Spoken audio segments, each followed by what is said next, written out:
नमस्कार, मैं आपका मित्र सर्वमित्र। मसला है, अगर आप थोड़ा बहुत इंटरेस्ट भी रखते हैं देश की राजनीति में, प्रदेश की राजनीति में, तो फिर ये मसला आपके लिए है। ध्यान से सुनिएगा। वो ये कि एक तरफ विपक्ष की पार्टियां इकट्ठी हो रही हैं, तो दूसरी तरफ बीजेपी ने एनडीए के कुनबे को इकट्ठा करना शुरू कर दिया। इसका मतलब आप समझते हैं? वो ये कि बीजेपी को अब खतरा महसूस होने लगा है 2024 के चुनाव के लिए। क्यों, इस पर बात करेंगे। दूसरा, विपक्ष की एकता ने दुष्यंत चौटाला को बचा लिया। कैसे? मतलब अब बीजेपी दुष्यंत चौटाला को अलग नहीं करेगी। ऐसा क्यों, उस पर बात करेंगे। तीसरा, अब बीजेपी और दुष्यंत दोनों की मजबूरी है एक दूसरे को साथ रखना, साथ रहना। क्यों, इस पर बात करेंगे।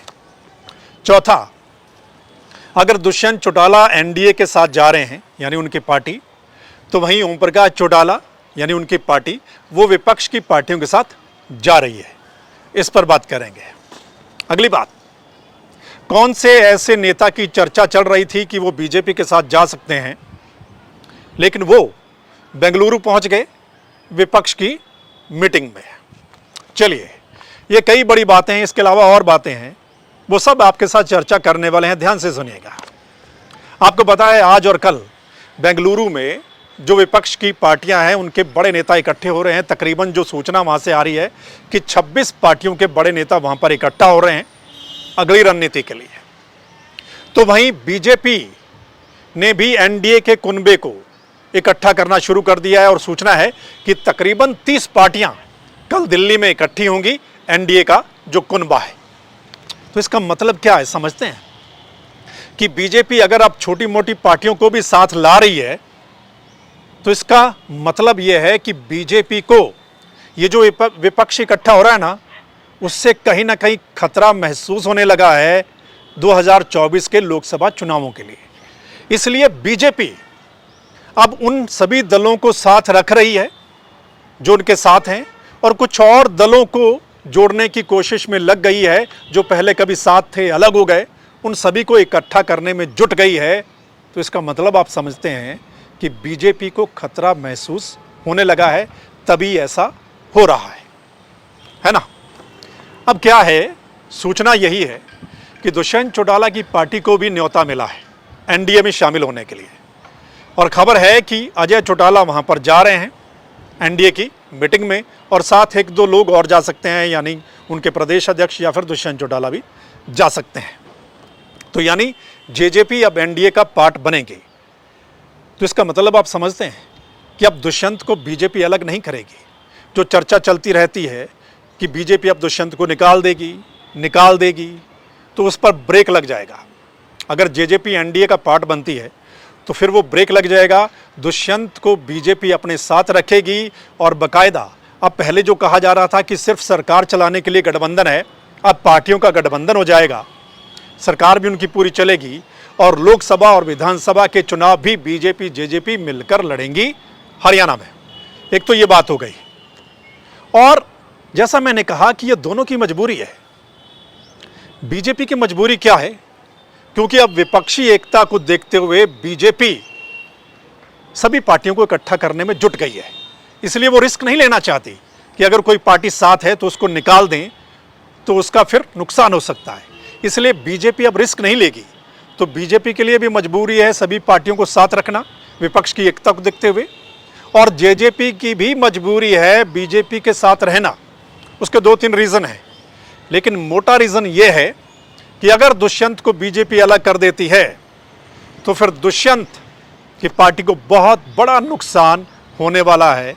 वो आप समझ सकते हैं, यानी कि पार्टी एकदम डाउन चली जाएगी, हो सकता है कि 1-2 सीटें भी ना आए। सो दुष्यंत चौटाला पार्टी के जो लोग हैं वो हमेशा कहते हैं कि वो बीजेपी के साथ हैं, यानी उनकी ओर से तो कोशिश यही रही है कि वो बीजेपी के साथ रहें।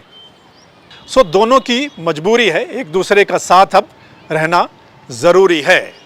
और क्या रीज़न है वो आपने देख लिया, यानी कि दुष्यंत अगर बीजेपी के साथ रहेंगे तो उसकी पार्टी को फ़ायदा है। कुछ सीटें विधानसभा में मिल जाएंगी और हो सकता है एक आधी सीट लोकसभा में भी हिस्से में आ सकती है तो वो भी बात बन जाए, है ना। अब अगली बात पर आते हैं। जैसा मैंने कहा कि दुष्यंत अगर एनडीए का पार्ट बनने जा रहे हैं तो वहीं इनेलो जो विपक्ष की पार्टियां इकट्ठी हो रही हैं उसमें जाएगी। अभी इनेलो बेंगलुरु की मीटिंग में शामिल नहीं हो रही है, लेकिन हमारी जैसे बातचीत हुई, क्योंकि चर्चा थी क्या उनकी पार्टी को न्योता मिला, क्या बुलाया गया है, तो हमें जो जानकारी मिली, जो हमने बातचीत की, उनका यही कहना है कि वो अगली मीटिंग में जो दिल्ली में मीटिंग होनी है विपक्ष की पार्टियां जो हैं उसमें उनकी पार्टी के नेता शामिल होंगे। क्योंकि आपको पता है कि जो विपक्ष की पार्टियां हैं अब उनको इकट्ठा करने में नीतीश कुमार जुटे हुए हैं, तो नीतीश कुमार और ओम प्रकाश चौटाला के संबंध बहुत गहरे हैं, आपको पता है। इसलिए नीतीश कुमार ही कोशिश करेंगे कि इनेलो को भी साथ रखा जाए। इसलिए यही लग रहा है, जो सूचना भी मिल रही है कि अगली उनकी मीटिंग में इनेलो के नेता भी पहुंचेंगे। सो इनेलो भी ये जो विपक्ष की एक बन रहा है उसमें साथ जाएगी। हालांकि इसका नाम अभी तय होगा, पहले यूपीए कभी हुआ करता था, लेकिन इस बार अगर ये इकट्ठी होती हैं पार्टियां तो एक नया नाम सामने आएगा, है ना। लेकिन यानी चौटाला परिवार जो है, एक जो है वो एनडीए के साथ और दूसरा जो कांग्रेस के साथ पार्टियां हैं उनके साथ जाएगा। और अगर इनेलो कांग्रेस के साथ जाएगी, उस गठबंधन में जाएगी, तो फिर जरा सोचिए, हालांकि ये बहुत बड़ी चर्चा हो सकती है, लेकिन अब सोचिए कि क्या हुड्डा और चौटाला आपस में बात बनेंगे, क्या आपस में जमेंगे, है ना, जो एक दूसरे के बारे में बोलते हैं। और इनेलो की ओर से हमेशा कहा गया कि अगर उनके नेताओं को जेल हुई तो वो पूर्व मुख्यमंत्री हुड्डा की वजह से हुई, यानी वो कहते रहते हैं और अभी भी एक दूसरे पर आरोप प्रत्यारोप चलते हैं। तो अगर इनेलो उसका पार्ट बनती है जो विपक्ष की पार्टियां इकट्ठी हो रही हैं, तो क्या हरियाणा में जमेगी हुड्डा और चौटाला की? बड़ा सवाल है, इस पर बड़ी चर्चा हम कर सकते हैं, वो फिर कभी है। तो आपको पता चल गया जेजेपी और इनेलो। अब ये क्या है कि अगला जो चुनाव है वो सीधी टक्कर होगी, या तो एनडीए और या फिर ये दूसरी विपक्षी पार्टियां इकट्ठी हो रही हैं उसका नाम आएगा सामने। आमने सामने की टक्कर होगी कि कोई भी जो पार्टियां हैं, चाहे छोटी पार्टियां हैं, वो या तो एनडीए का हिस्सा और या फिर विपक्ष की जो पार्टियां उसका हिस्सा बनेंगी। हाँ, अगर इन दोनों में से कोई साथ नहीं जाता, कहीं और रहता है, तो फिर उनका मामला गड़बड़ हो जाएगा। सो आमने सामने की टक्कर लग रही है 2024 के चुनाव में। एक तरफ अभी 26 पार्टियां, उनकी तादाद बढ़ेगी, एक तरफ 30 पार्टियां लग रही हैं, उनकी तादाद थोड़ी बढ़ सकती है, लेकिन मामला आमने सामने का लग रहा है और बड़ा दिलचस्प होने वाला है 2024 का लोकसभा चुनाव। अभी आगे आगे देखिए क्या होता है। लेकिन विपक्ष की जो पार्टियां इकट्ठी हो रही हैं इतना आसान नहीं है, क्योंकि 2-3 बड़े मसले हैं जिस पर सहमति बनेगी। एक तो सीटों का बंटवारा, है ना, कि सीटों का बंटवारा कैसे होगा यूपी में, पश्चिम बंगाल में, हरियाणा में और कई जगह, पंजाब में आम आदमी पार्टी और कांग्रेस के बीच में, मतलब ऐसे कई स्टेट हैं, तो वहां पर सीटों का बंटवारा कैसे होगा।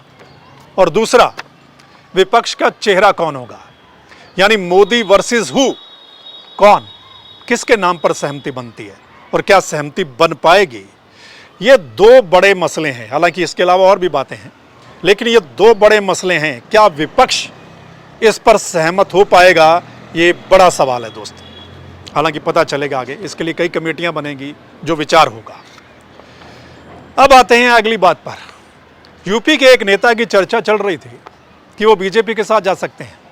जयंत चौधरी, उनकी पार्टी, पिछले कुछ दिनों से चर्चा थी कि वो बीजेपी के साथ जा सकते हैं और उनको डिप्टी सीएम बनाया जा सकता है या फला केंद्र में ये बनाया जा सकता है ना।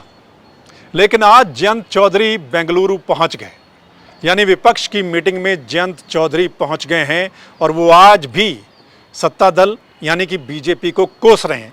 तो इसका मतलब यही लग रहा है कि जयंत चौधरी विपक्ष के साथ जाएंगे।